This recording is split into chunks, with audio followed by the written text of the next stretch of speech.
Great Expectorations, which is a title that I came up with after about 2 beers in my basement. I was thinking about this. My name is Jonathan Bock. Some of you may know me. A couple just intro slides on chronic cough. I know a lot of us in this room see these patients.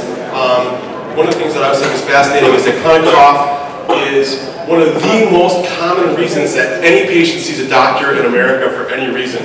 And we are often the last in line in managing these patients. Defined by a time period of more than 8 weeks.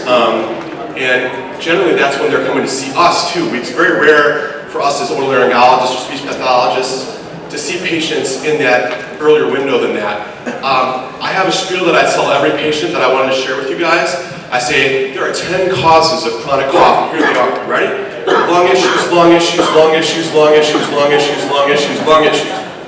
The other half of this one is upper airway cough syndrome, which is related to lung issues in some ways. And then we've got reflux, behavioral disorders, and neurogenic chronic cough. So all of this we have to send to our friends in pulmonary allergy to help work up. Make sure you have good people for that. And then this is where we really become experts, is in these last 3. This is a slide that I took out of a talk that Dr. Pitman and I have given at the Academy for many years on LPR management.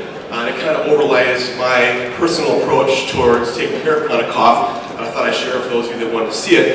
At the bottom there, we'll see, first of all, are they smokers? And if they're smokers, I kind of stop there. Make sure they're not on an ACE inhibitor. Up to 12% of patients that are on ACE inhibitors will have a cough develop at some point. They can also have cough from ARBs. Angiotensin receptor blockers, so be mindful of that as well. And then at the end there we have our remaining diagnosis. So I'm a proselytizer for pertussis because my wife got pertussis a few years back. So keep that in mind. It causes chronic terrible cough in patients. You can test for it with IgG levels, and if you'd like to hear more about that, I'd be happy to talk to you about it. Behavioral, we're going to have some experts here talk about behavioral mechanisms for control of cough. LPR, Dr. Carroll is going to speak about that today. Kind of overall upper airway cough syndrome, allergy, current and management of acute cough issues. Dr. Fink is going to address that. And then my friend Dr. Pitman here is going to talk about post-viral vagal neuropathy. And we're going to bookend this session with cases at the beginning and the end with some talks in the middle. Some of the factors we think about that are more specific for the stage. So when I was thinking about this in our performers, these medical issues definitely have overlaps for our patients that we have to keep in mind. Also, we have irritants that are involved with stage performances. The one that always comes to my mind is some of the stage flogs. The things that they use for these patients on the stage are incredibly irritating for some of them. Are our patients having to act and dance and move around on stage while they're trying to sing? Obviously, those are things that can be even more exacerbating. How is their amplification? What kind of microphone setups do they have? What are the performance demands that they actually have? And then we're going to talk, hopefully at some length, about a strategy for compensation for these things. I would be remiss if I did not mention the Bald Laryngological Association, however. So, the BLA is a splinter group that I helped form off the American Laryngological Association. And you'll see there our next little panel. And once again, Dr. Pitman, I want you to know your application has been rejected, so thank you. But pericalvitio potestatum through baldness power. And rush starts now, people. Okay, so I'm going to skip through. Here is our panel. And we got Dr. Pitman from Columbia, Dr. Carroll from Brigham and Women's, Dr. Fink from the University of Colorado, Julianna who works with Dr. Fink, and then we have Claudio Milstein from Cleveland Clinic, also from Oakland College. And we're going to get started with our first case with Dr. Pitman. Here we go. Okay, so a little quicker, but here we are. Great Expectorations. All right, so this is obviously going to be a professional voice call, right? Because that's where the Voice Foundation. So this is a 51-year-old actor complaining of a very dry, throaty cough for 2 months. It's not associated at all or at any time with any upper respiratory infections, and it did start spontaneously. The cough usually comes prompted by a tickle in the throat, and it feels very like a throaty cough and dry. The coughing episodes have become a little bit more frequent and harder to suppress. Denies any allergies, denies any heartburn or indigestion. He does eat like most performers right before he goes to bed quite often. Acutely, the voice has been fine until the night before we saw him the first time. His voice now is a little bit rougher, deeper, strained, And the strain really comes, he tries to suppress that cough, okay? And he has no historical voice issues at all. This is a guy who works all the time, and no coughing issues. And the play that he's in is insane. It is The Great Gatsby. It is an 8-hour play. He's the narrator, essentially reads the entire book through the play, and he does this every day, okay? And so that's what we're dealing with. Okay, so he's there narrating this, thinking he's going to cough the whole time. So again, no past medical history, he doesn't smoke, he doesn't take any medicine. He's got only 4 weeks in the show left at that point, and then he's leaving and he's going to Australia, where the show played there. Okay, this is his voice.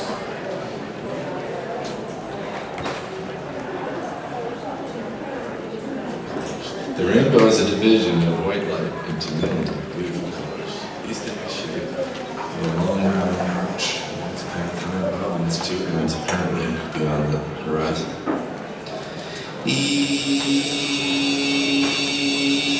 Good. That's true.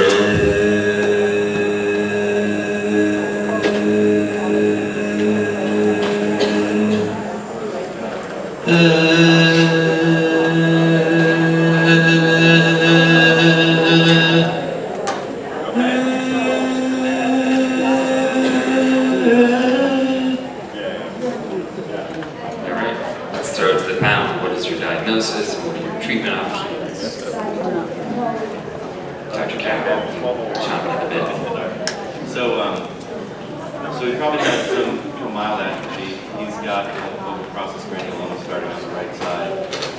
A lot of people might use the just clear spontaneously. Like it's an infection. I think it's just probably, it looks like he's sort of working hard in the setting of his underlying, a couple of chronic things that have been going on for him.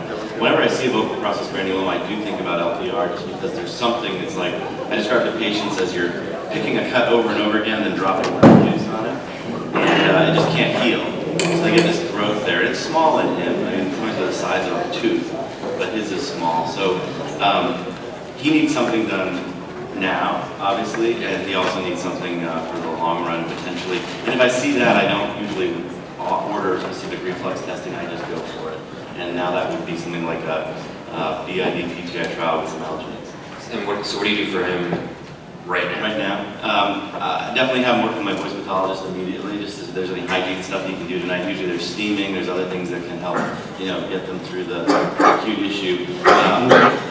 Steroids work for anybody, for any inflammatory reasons, so you can give him some steroids. Does he feel that granuloma? No, he just feels it. He just has a tickle when he's on stage and he has to cough. I mean, I would use a steroid to solve that now. Yeah, like I use Q-bar or Fulvent 2+ twice a day for that. So sometimes Q-bar is irritating, right? Like especially dry powder inhalers. So do you think, what makes you think that dry powder inhalers are actually helpful and not harmful? Because they work. Okay. All right. Anyone No, else? I mean, it's a good point. I mean, we take patients off of inhalers when they have steroid inhalers and things like that. So honestly, it doesn't seem that. That's one of the reasons that I use Q-bar, because it doesn't seem to be as irritating as some of the other ones. Yeah. But if they're already on an inhaler, I'll just have them use it more frequently and try to stress that short laryngeal inhalation for that sort of issue.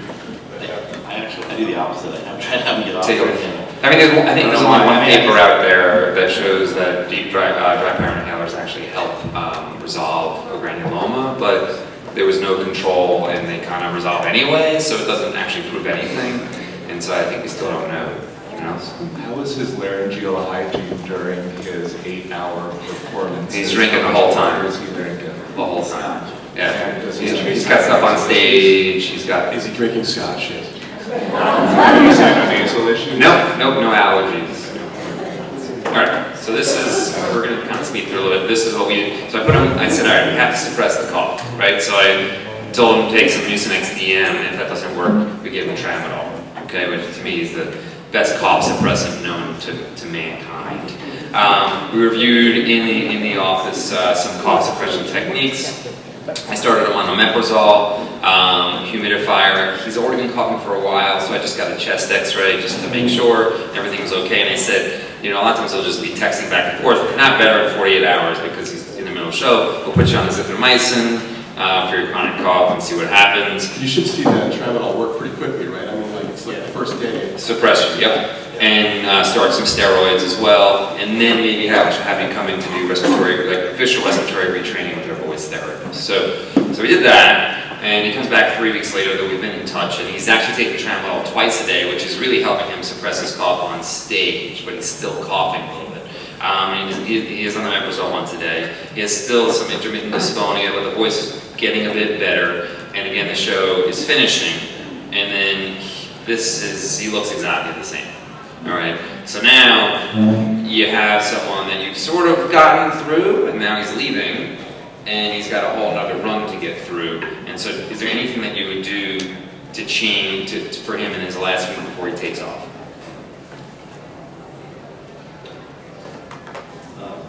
I mean, I would still add the alginates, because he's close to bedtime. It's a great thing for people about to lie down flat. You know, they just form a barrier so they don't have to. Yeah. But he'll wake up still refluxing 4 hours later. I mean, you can also go up to TID on the tramadol. I've done that for some patients. No, that's They good. handle okay. Yeah, they handle You can also use, I'll even use Tussionex or other, stronger, shorter acting things if they're really having problems, but you have to be able to tolerate that, obviously. Yeah. Just to help them get through a performance or show or a specific night or something that they need to be prepared for. So what do you guys think is the underlying cause of his cough? Why is he actually coughing? Well, I think if he's responding to tramadol so well, I think there's a component of hypersensitivity or neurogenic sensory cough. Okay. So probably that's the underlying cause. Anyone else? I think tramadol works no matter what the cause of your cough is. Yeah. So I think because he's got a granuloma, because he looks the way he does, and because he's eating late at night, he probably has some component of inflammation and reflux too. So he got fixed. Right. Does anyone think it's talking for 8 hours straight? No, that's the That's the problem. It's like that everything is culminating this. He most likely has had a similar amount of reflux his whole life. The main thing that's changed is he's talking for 8 hours plus or minus his behavioral changes that may have occurred. So it's multifactorial. He's getting atrophic too. He's getting older. He's getting a little atrophic. All right, so Just one quick comment. We heard his voice. He seems to be talking really nice and soft, but we don't know how he talks when he's on stage. So maybe a little sample of how he uses his voice. it's pretty pharyngeal. Yeah. Did he All right, work with so- this technology? What? Did he work with this? He did a little bit of respiratory retraining at that point. That's it. Because we were trying to get into the acute issues. Okay, so then, so my diagnosis today is got the right vocal process granuloma. I think the vocal fold atrophy is actually pretty significant, and with the load on top of it, and with probably the reflux and all the mucus. So I increased his PPI-BID.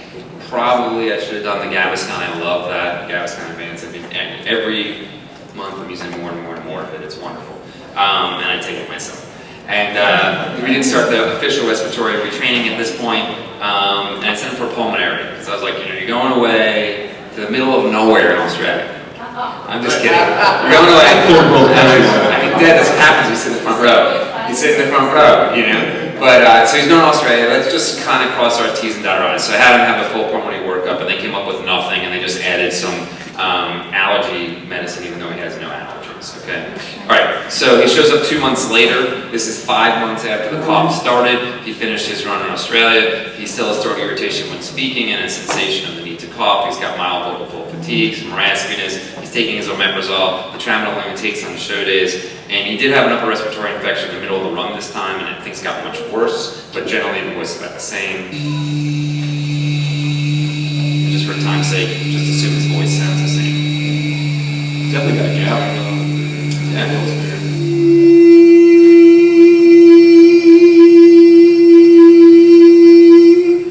E. Granuloma still there. The rainbow is a division of. Okay. Go ahead. Diagnosis, treatment, because now he's back, and we have a little bit of time. He's finally got time. I think the diagnosis is still the same. I think you need reflux testing at this point to see if you're just missing the boat. Yeah. Because you may just be putting up a bunch of non-acidic events, and you can't fix that without a significant barrier. Interestingly, his larynx doesn't look that inflamed though, aside from the granuloma, right? It's just granuloma, that's but, the- and the but I do think the granuloma is associated with reflux pretty strongly, at least it seems to be in my patient population. But his, if you look at his reflux finding score, he doesn't look that irritated or inflamed, except for the Secretions. But reflux finding score is not specific for reflux. I know. I think you can. That's what I'm saying. Like, he doesn't look. Which I think is great. I think so. We know patients with local atrophy have high reflux finding scores, right? And high reflux symptom indexes. And when you treat that atrophy with therapy or implants, those scores actually go down. So it can be irritable from atrophy and stuff. And To that point, now that you've got some time, this guy needs to get to a speech therapist. yeah. All right. So that's what we felt. All right. So we sent him for voice therapy. And I did talk to him, just throw it out there, you know, the augmentation stuff. Does anyone think it's neurogenic? I mean, would we start this guy on any gabapentin or amitriptyline or something like that? Because it is a dry, throaty cough. That's it. You know, and it's stimulated by talking. How are you defining neurogenic? I'm not saying it's neurogenic. I'm just saying, I don't do it until they get testing back for Yeah. that's negative. And if they do, then I do. Yeah. Yeah. actually, that's a great question. So neurogenic, in my mind, is a diagnosis of exclusion Exactly. after you treated everything else. So he still has problem reflux, inflammation, atrophy. So at this point, I don't think he can diagnose as neurogenic. Is his voice significantly decreased? So his voice use is decreased. He's always working, but not that. But he still has some issues with the voice. Yeah. So, okay. So we sent him for voice therapy. He went to Kim Duncan like 3 days ago for the first one and did resonant voice therapy and got it very quickly. And immediately, it's the first time he's had to talk for a long period of time, and the sensation, the need to cough went away completely. All right? And so, there you go. So we sent it for voice therapy primarily for voice use, not for respiratory retraining. And I think he's going to go through, a full course of that, and that'll probably make him better. I doubt we're going to need to augment him or anything. I think it's a great point, Mike. If people cough when they talk, there's something, if there's a trigger at least that can be usually helped and mediated. So that's a great. All right. So I got 3 minutes now left to tell you all about all the medication that I like to use for neurogenic cough. This is our toolbox here. Respiratory retraining, someone else will cover that. So tramadol, this is just me kind of quick. Tramadol inhibits the opioid receptors and serotonin mechanisms. Typically, you can use it at 2 pills up to 3 times a day, like Dr. Bock said. Typically, I tell people to start with a half to 1 pill once or twice a day. It just cuts off the cough, typically. Not always. Sometimes it doesn't do anything that's really bad, but it will often stop the cough, which usually is just a suppression, but sometimes if you stop the cough, you stop the irritation, and you break the cycle and they get better. Okay? And I have some chronic coughers who that's the only thing that works for them, and they just take tramadol for years and years and years. Amitriptyline is a tricyclic antidepressant. It blocks serotonin and norepinephrine. It actually reduces probably the sensory threshold of the afferent nerve endings. So again, we're talking about neurogenic cough. I start with 10 milligrams, which a lot of the papers were about at 10 milligrams, and they increase that once a week as needed to a maximum of 100 or to effect. So if it works at 50, they stop at 50, or to not tolerating it. The sweet spot anecdotally seems between 50 and 70 milligrams at night. It is sedating and it's disorienting, but I usually start with this because it's once a day, you just take it before bed, so it's easy to take. Okay. There was one paper, this is actually the best paper I think on this, 48 patients they followed, where you got about 70% of patients got 50% improvement. Okay. Next one, gabapentin. I use this second because you have to take it 3 times a day, even 4 times sometimes. It has actually, I think, a little bit better side effect profile than amitriptyline, but it's not as easy to take. You start out at 300 milligrams 3 times a day, taper up to that. I have the plateau there, then go up to 600, and if that's not good, then go up to 900. I don't feel good about going up higher than that, though. Neurologists use it at massive doses, okay? So you can, but if it's not really helping 900, is it really going to help at 1200 3 times a day? I had one patient where I did go up to like 3 grams a day. Yeah. That's what they'll use for seizure disorders, and it worked, but she couldn't even get out of bed. Couldn't tolerate it. So it sort of worked. Great double-blinded placebo-controlled trial at Dr. Lee. I'm not going to go into it because we don't have time, but essentially gabapentin works. It makes your cough less, it makes your response to capsaicin less, it decreases your sensitivity. Baclofen, I'm not so sure about this one. It is a GABA agonist. There really is not much research on this. There is only a paper of 2 patients who had a placebo-controlled trial, and they did better with the baclofen. It does decrease your cough threshold when you're stimulated with capsaicin, and you only take 20 milligrams daily, you don't take it 3 times a day. I don't have a lot of experience with this for cough, anyone else using it. It also decreases lower esophageal sphincter relaxation, so it may decrease your reflux if you have it. Superior laryngeal nerve block. When this came on the market, who loves this? You did? Okay. I thought I did. I'm not sure. Anyone else love this? Anyone else do it? Raise your hand if you're doing superior laryngeal nerve block. Okay. So I think what you just said is great when it works. So the paper on this is from Dr. Simpson. 18 patients, 16 of them had cough for 55 years, 83% reported improvement. But then you drill down on it, and that's not really the case, okay? And also the cough severity index, that it decreased significantly with a p-value of 0.0001. Right, when you drill it down, I'm gonna pass that. Okay, when you drill it down, these are actually the patients. Actually, these are the only patients who actually really got better. That's significantly better, where their numbers really went. But some of them are so dramatic that it skewed the average. And so if you really look at it, not 80% don't get better, but about 50% get somewhat better. And only when we were 4 patients actually had their cough resolved. Okay? And so that's been my clinical experience, and maybe 50% is even generous. I use it because it has no side effects. We do one side to come back in 2 weeks and see, and I think my hit rate's 20% maybe, where people are like, this is great, and the rest of the patients, it doesn't really help. But you don't hurt them, okay? Our only other alternative at this point is Botox. This one was what I used to use, but you will knock out the voice often.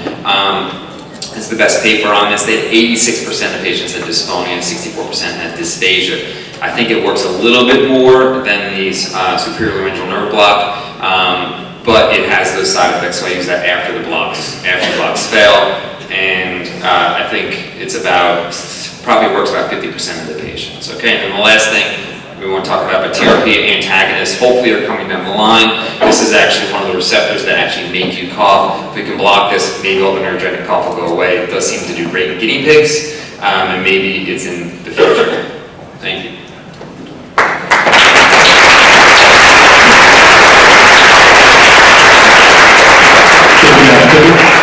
It's my friend Tom Carroll. I'll talk to you about some reflux issues in cough.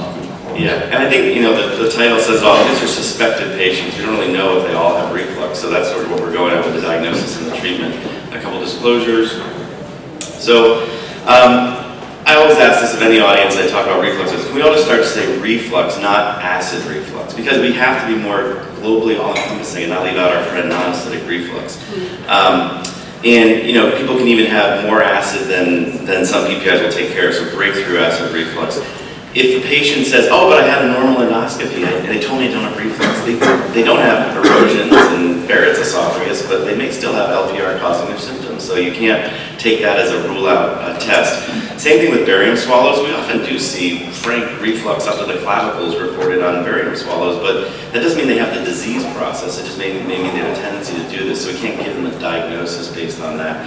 And again, patients often come in saying, I tried those PPIs. I did 40 twice a day, forever. Sometimes they didn't do it right. Sometimes they did it perfectly and they still have symptoms, but it doesn't rule out reflux. There's great studies that show that if you stop the acid and reflux, they still have the same number of liquid events that go up in their throat, and those liquid events are carrying other problematic things. So I hope you'll also leave this talk knowing that pepsin should be a focus as you think about reflux, and if you think about treating pepsin and not acid, you'll get a lot farther with patients. You still may treat acid as part of your treatment regimen, but pepsin's the problem.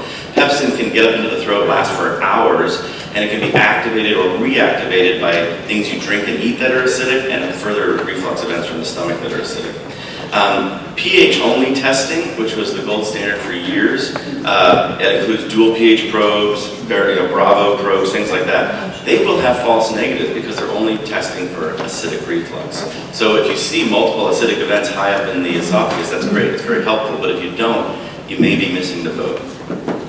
And we're going to talk about impedance testing today, but very important caveat is not all impedance testing for LPR is created equal.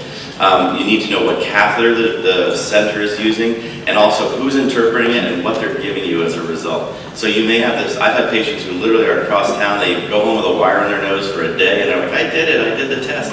And then you see the result, and it's useless to you to help them understand their problem, because the GI doctor who read it didn't give you any information about pharyngeal reflux events, or even very proximal reflux events in the esophagus. So preferably, I like to get my objective reflux testing up front in patients, or at least in cases when they've failed empiric medical treatments, which isn't just PPIs necessarily. But the reality is it's not available everywhere. The wait in my center is 3 months for this test now, so we're really trying to be smarter about LPR, but not, make people suffer longer than they need to. So when possible, I get what I now call Hemi Ph testing. It stands for hypopharyngeal esophageal multi-channel intraluminal impedance catheters with dual pH. We call them LPR catheters. Sandhill makes them, but Hemi PH is sort of our lingo for this now. It really can measure directly the bolus movement, if it's going up or down, if it's a gas or a liquid, and how many times does it get where it goes in 24 hours, and how high does it go, and importantly, does it sneak over into the pharynx. And what you'll see is that, I don't know if my thing shows up here, but we dump the upper pH sensor in the UES so it doesn't dry out. That means the lower one may be a variable distance from the LES. It's not going to be exactly 5 centimeters like the GI traditional literature is. We're more interested in this area. And the upper pair of electrode is above the UES, so liquid that escapes and actually connects these. While it's harder to interpret these for the people reading the test, if they see a clear event, it's great. Because it really does help. It's not diagnostic for all their symptoms, but it says, hey, they're spilling over liquid up into their throat so many times a day. So again, the catheter configurations can vary. Older ones stop at about 17 centimeters above the LES, so you have to be careful with how you're interpreting tests. When they say, oh, there were 50 proximal events, or there were only 20 proximal events, that could mean right here. With a newer catheter, proximal means here. So you can actually get a lot more information about where the stuff is, and pharyngeal would be up above the UES. I also get these along with manometry, which is awesome. It's a color representation of pressure. Here's the upper sphincter relaxing as a bolus of liquid passes down. The warmer the color, the more pressure there is. So you can see people who just can't squeeze, can't move things through, and there's definitely a high correlation between motility issues and LPR symptoms. More information coming on that in the next year or so. So this is what normative data has shown. Again, this is not what diagnoses LPR, but we know that in young, healthy 20-year-olds, if you have 2 or more pharyngeal events where the liquid bolus goes all the way up above, that's probably abnormal. And 6 or more high proximal, not the old school proximal, but the new proximal, that's also probably abnormal, and that's within standard deviation. So again, what catheter are you using? How are you interpreting it? What information are you getting? And the only thing we don't know is, so that person who has 4 events, is that pathologic for them? We don't know that. So we have to use all of our information and data to help treat this patient and think outside the box. And maybe not. This is my last slide. So non-acid LPR is missed in empiric treatment failures a lot of the time. We don't include treatments for non-acidic reflux in empiric medication trials. So this is the next hot topic, I think. We know that PPIs work for a bunch of people, and in a lot of places that's what they get, and they get better. We still can get people better. If somebody comes in saying, yeah, I taste acid in my mouth all day, that's what I put them on PPIs still. I mean, that's part of the treatment. You're going to help them. But this is the one thing a lot of people don't do, and we really should. Not every patient's going to do it, but a low acid intake diet is very helpful. It stops that reactivation of pepsin, maybe even alkaline water to wash it out. I don't believe alkaline water is going to change your body's pH. I think alkaline water is going to treat your throat like a petri dish and just denature the pepsin that might be sitting there, but again, this is all in vitro, not in vivo studies. But the reality is, empiric medication trials remain the necessary first line for most of us.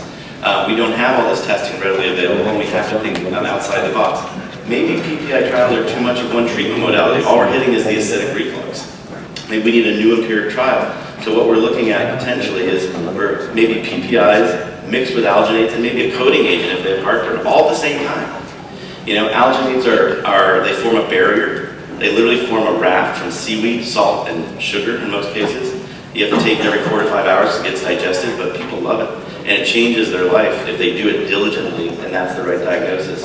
So we're definitely, as Mike said, putting more and more weight on alginates. Thanks.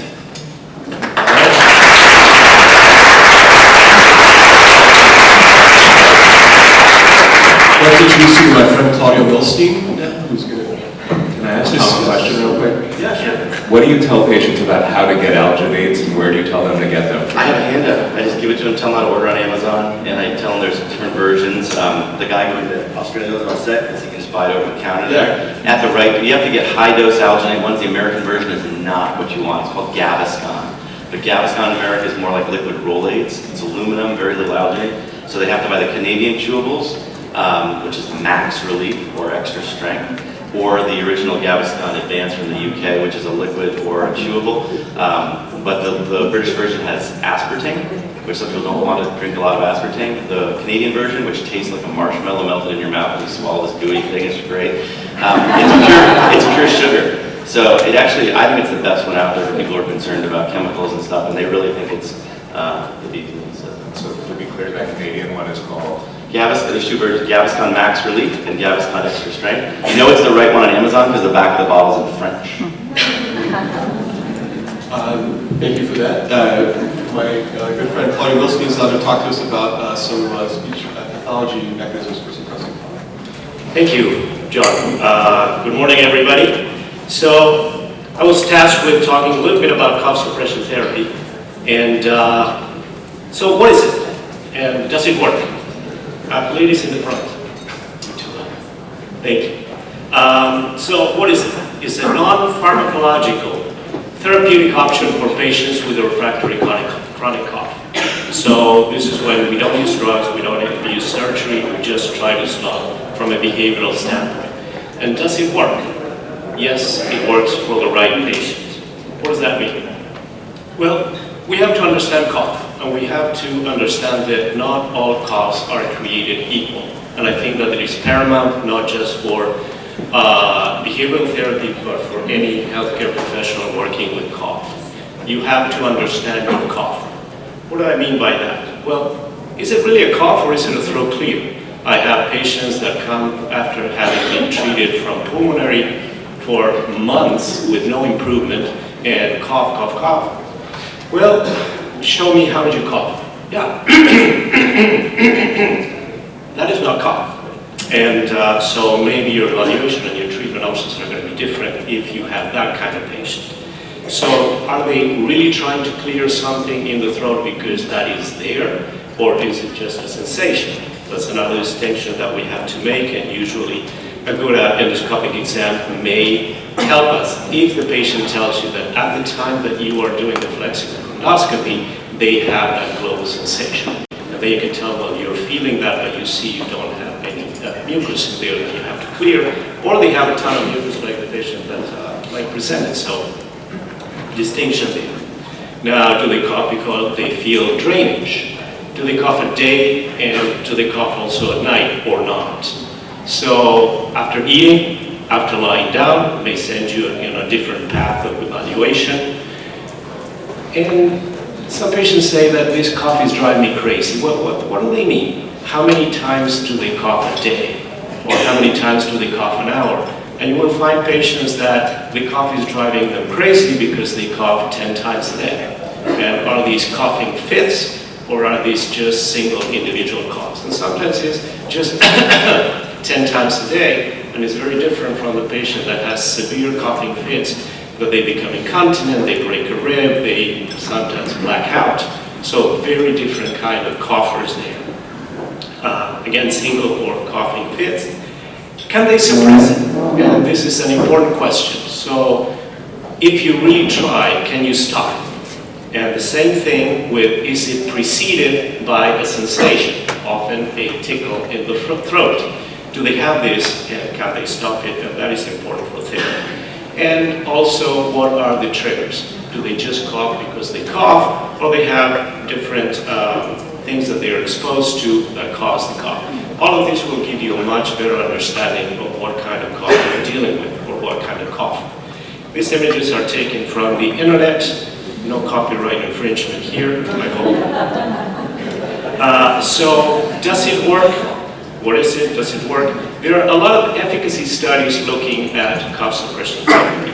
There's one randomized controlled trial that reported significant improvement in cough frequency and severity, and other studies also reported same things, and so there is evidence in the literature that this cough therapy works.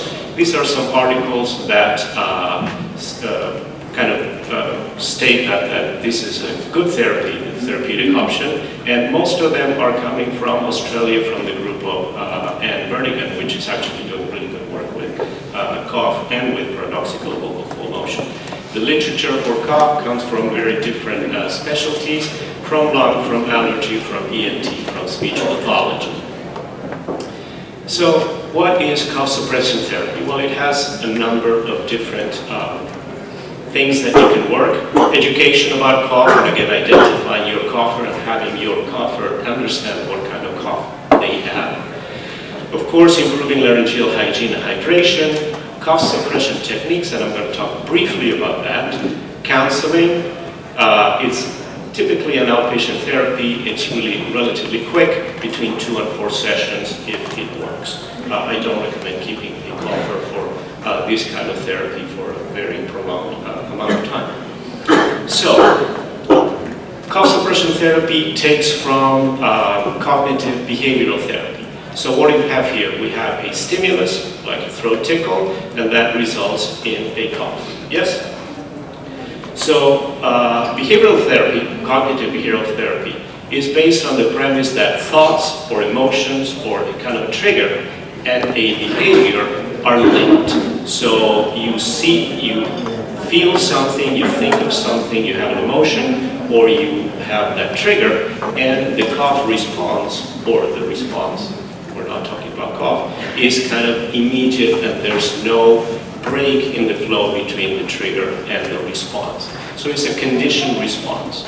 So this therapy is based on the fact that if you have awareness that the stimulus and the response are not the same, you can do an intervention between these two.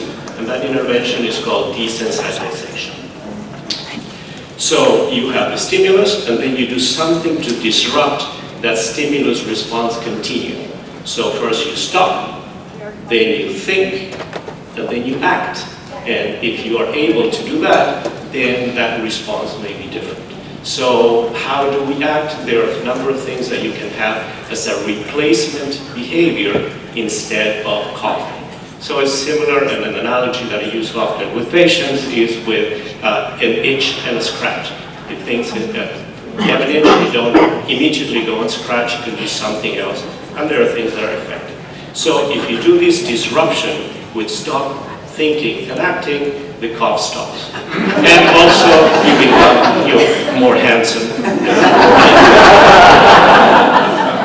I want to shout out to a really good book this one is Chronic Refractory Cough, specifically for speech pathology management, but I really recommend it to anybody that is in healthcare that sees these kind of patients. Again, it comes from Australia and Peter Gibson. I have no financial correlation with this book other than that I wrote the foreword. And it's really, if you just look at the appendices, are really worth the value of the book just for the appendices. There's a new book by our friend Tom Carroll that just came out, so congratulations to Tom. And I didn't have a chance to read it, it just came out, but I'm sure that it's equally valuable. How are we doing? We're Short of time. Okay, so I am not going to talk about this, and I'm going to leave you with some famous coughers.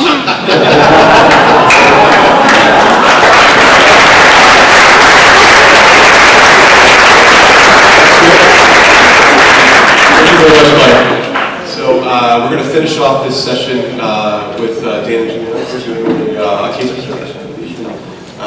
Another interesting professional performer with a cough issue. Right. So, yeah, we're going to talk about our sick performer. Dr. Fink and I have no disclosures. We're going to get right into our case. So, we had a 29-year-old male rap hip-hop artist come into our clinic who has this history of losing his voice and having some cough related to respiratory infections while he's on tour. He did do some previous voice therapy when he was in Boston and in Utah, which he found very helpful in the past.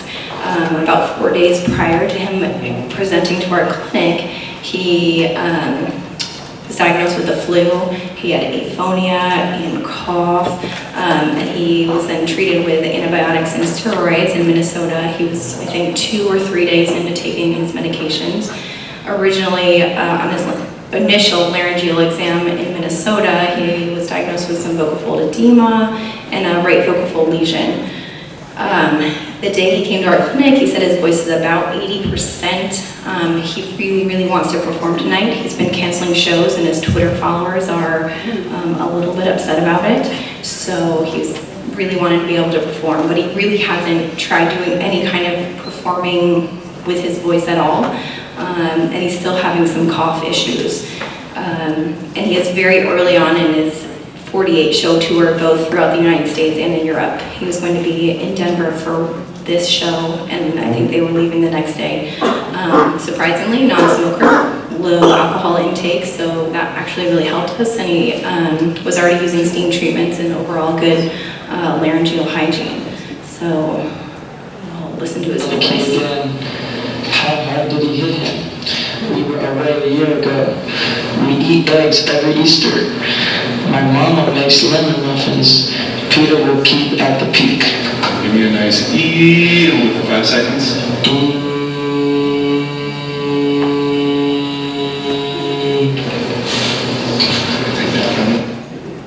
Okay, that's his voice. Not terrible, right?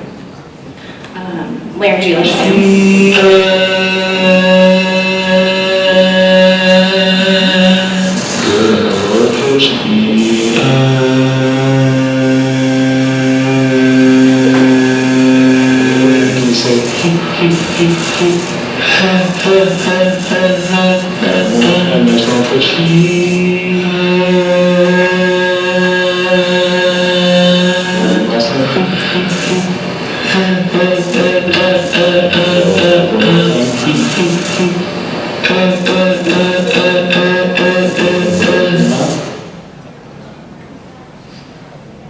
To our physicians on the panel, exam thoughts?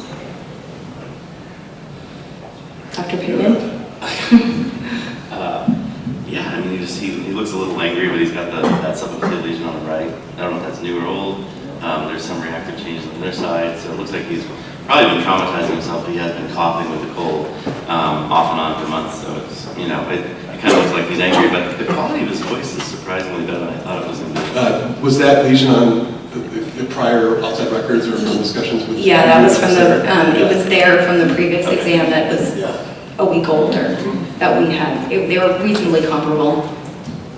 Is this his first big tour, or he's been touring? No, he has been touring previously, but he does sort of have this history of when he goes on tour, if he gets sick, he gets these upper respiratory infections, coughs. So without the flu, his voice was fine, or he was still having voice Without issues? the flu, he had started fine before that, but then he kind of ran into this When he got the flu? when he got the gets flu. sick, he needs- Mhm. Is that why his hoodie was still on? Because he had the flu? But that's a great point. I think a lot of performers who can do just fine between colds, their bumps just show up more and they really can't do what they need to do during those exacerbation periods, which is technically a chronic disease. Does he get the flu shot? That's a good question. We did not ask him that, but that is a good question. I guess the real question is if has he, and he can't do anything, he's going to be there for one day, but obviously he needs like a vocal coach, he needs to know what his whole repertoire is like. Is he a rapper who also sings? Is he scream? Is he yell? Is he, what is the chronic voice use? And then he needs real voice therapy when he gets home, and he needs a vocal coach, because if it keeps showing up in every tour, it's only going to get worse and worse and worse. And if he had good technique, he might be able to actually fight through a flu or reflux or whatever, that extra little straw. And that hurt himself. Yeah, those little straws, a little extra, he might be able to deal with it. So I think his real problem is his foundation. Yeah. I think that looking into the future, if he's really having very frequent upper respiratory infections, maybe the workup needs to be done not just from an ENT standpoint, but why is he having this? And is there something to prevent? Maybe look at his immune system. Right. Is it a lifestyle thing? Needs to get more sleep, those kinds of things. Does he party between shows, or is he pretty quiet outside of the show? No, he seemed, surprisingly, his sort of lifestyle outside of the shows was pretty mellow. We were very surprised. But what concerns do you have about him sort of going forward? He's early on in his tour. Does that make a difference between he's got 3 shows left versus he's got... Can I perform tonight or not? He can perform tonight. Yeah, That's what I said. mainly because it doesn't look, he doesn't look that inflamed, honestly. Like, that definitely looks like I always say that lesion is happy to be there. It's been there for a minute. So that's not something that's acute. And so I agree. I look at his cords and I don't think that I would tell him that he can't. It's just he's going to have, like Mike said, he's going to have to improve with this and find a time to fix it. I mean, one thing you can, I mean, yeah, so he's on steroids right now, is that right? Yeah, he's still taking his. And what did he get? He got like a mental dose pack or like a 12-day taper. Like I tend to do a longer taper because I feel like the mental dose packs don't quite cut it, especially when you're doing 4 or 6 shows a week. You need that tail to keep it from coming back. And maybe this is someone who benefit from, you know, some Skype work because he's on the road, just anything you can give him to help support him in his vocal consistency. But Yeah, and it sounds like he actually had some really good resonant voice therapy previously. He talked reasonably intelligently about resonant voice techniques that he learned, but this was a recurring problem for him. One thing that may be of interest, and I don't know how feasible that is, depending on how famous your patient is and how much you're willing to go out of your way, but it may be, the larynx didn't look very angry here, but it may be good to take a look at the larynx post-show, you know, and to see if there's, you know, a lot of irritation right after the show. How much she's traumatizing it during, Right. with his style, whatever he does. Yep. Is there a sort of cutoff point that you guys have for allowing singers to perform tonight versus not? Or is it more based on how they feel? I mean, I think it's really individual, but if there's nothing, no vessel that looks scary or bleed or anything like that, it's really up to their ability. I definitely have them try to alter what they have to do on stage that night if we're giving them steroids already and everything else is going on that we can do. And it's kind of their call, and I always offer them an out if they need it. You know, like I will write them a letter or whatever they need for that purpose. Because sometimes they come to you just looking for that out, and they need a break, and it's okay. I kind of feel like they're the whole NFL quarterback concussion thing, right? So they always want to go back in and feel weak if they don't go back in. They need someone to step up for them sometimes. And I think sometimes, even though they might not hurt themselves, you can tell that their voice is so bad they're going to give a bad show. And when you tell them that you're going to take them out, they're like, oh, great. They're so happy. Yeah, so I think that's important because a lot of them just they feel like they need to go on, even when they shouldn't. So we spent a reasonable amount of time with him in the clinic talking to him about the importance of warming up really well before the show, doing a cool down afterwards, making sure he's doing his steam treatments before the show to sort of reduce that phonation threshold pressure, and just left him on his medications, told him to finish his antibiotics and steroids, but didn't do a whole lot else for him. Dr. Fink is going to talk to us about treating the acute infection.